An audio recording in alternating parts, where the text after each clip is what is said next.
Congratulations on the birth of your baby. What a treasure you will be taking home. We made this video to answer some questions you may have on two really important topics. Thank you for taking a few minutes to listen.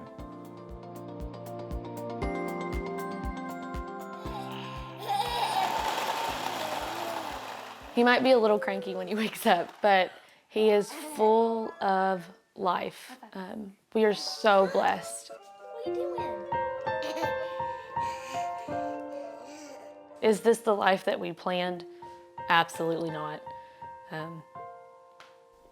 cake, patty. He's exceeded every expectation he was ever given.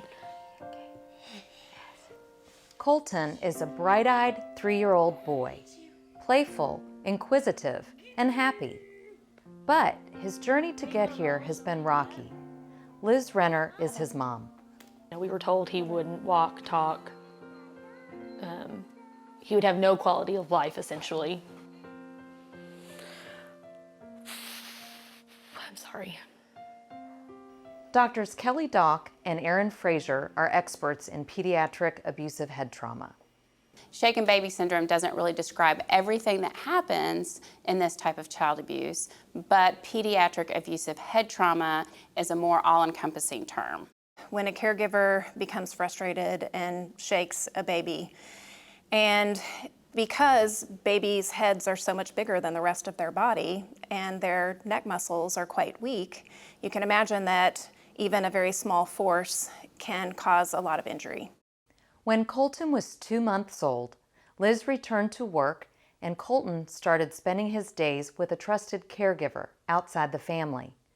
Almost immediately, Liz and her husband Jeff began noticing slight changes in his behavior. He wouldn't even raise his head, and I also noticed his head size was getting larger. She continually questioned other moms and Colton's caregiver and began to believe she was overreacting, until one Friday evening.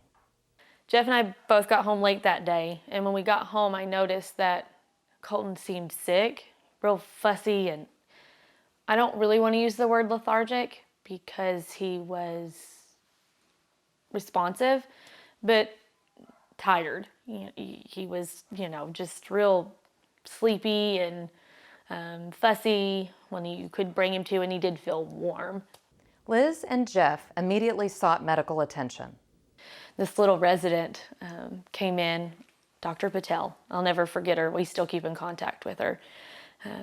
She came in with this really awful face and said, we found blood on his brain. We are meeting you to ICU.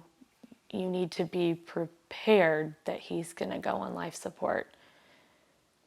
We get up to ICU and the intensive care doctor was like, who hurt your baby?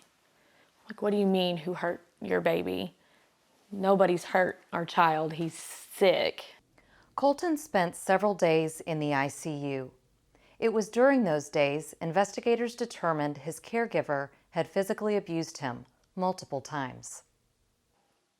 But Colton wasn't done fighting. It just seemed like he was never ready to let go. He kept staying strong and he kept little by little waking up. It's easy to say I would never do that or that would never happen to me until you're actually in a situation where you're taking care of a baby, you're tired, you're frustrated, and you can't figure out why maybe the baby is crying. Anyone can lose their temper with a crying infant. All caregivers are at risk. It's not one particular ethnicity, it's not one particular age group. Anyone who cares for a child can potentially become frustrated, and that frustration can lead to pediatric abusive head trauma. Colton is developmentally delayed, but he's making progress every day. I feel like life for Colton, he's going to be very dependent on us. I don't think that changes the fact that he's a super happy kiddo, and he's going to live his life as best as he can. I just want people to know that it's, one, okay to be honest. I want people to know that abusive head trauma only takes a second. I want people to know that it can happen to anybody and everybody. Here are some things to think about before letting someone care for your child. Have honest conversations with potential caregivers and discuss how they respond in different stressful situations. Observe them with your children and their own if they are parents before leaving your children with them. Obtain references and background checks. When caring for infants, it's important to remain calm. Never take your frustrations out on your baby. Sometimes parents need timeouts too. When you get impatient, try these tips to help you calm down. Take slow, deep breaths and count to 20. Lay the baby on his or her back in the crib. Go to another room to calm yourself. It is okay if your baby cries while you calm down. Do something for yourself. For example, play your favorite music, exercise, or take a shower. If these tips don't work, call a friend, a family member, your doctor, or 1-800-CHILDREN for support. If you think your child is at risk, do not leave your child with that caregiver. Do not confront the caregiver. Get immediate medical attention for your baby. It is okay to ask for help. It is okay to say, I need a break. Nobody thinks anybody's bad for asking for a break and being open and honest, because I just wish somebody had been open and honest with me. If you become frustrated and angry because of the baby crying, place the baby in a safe place. Be sure it is a safe sleep environment until you can calm down or call someone to come help you with the baby. A baby's sleep environment is very important. Every 4 days, a baby in Kentucky dies in their sleep. Prevent Child Abuse Kentucky is working tirelessly to reduce that number to 0 through safe sleep education. I think a lot of people would be surprised at that, but that is the statistic that we have. Every 4 days, a baby in Kentucky dies in their sleep. There's a term that many people have heard over the last number of years called SIDS, or Sudden Infant Death Syndrome. And we're kind of going away from that term a little bit because a SIDS death is really a term that we use when there's been a complete investigation into why an infant or young child passed away, and we're trying to figure out, and there's no real cause. We need to follow the ABCDs of sleep. A means alone. So in a child's crib, there should not be any blankets, pillows, stuffed animals, bumpers. The baby needs to be A, alone.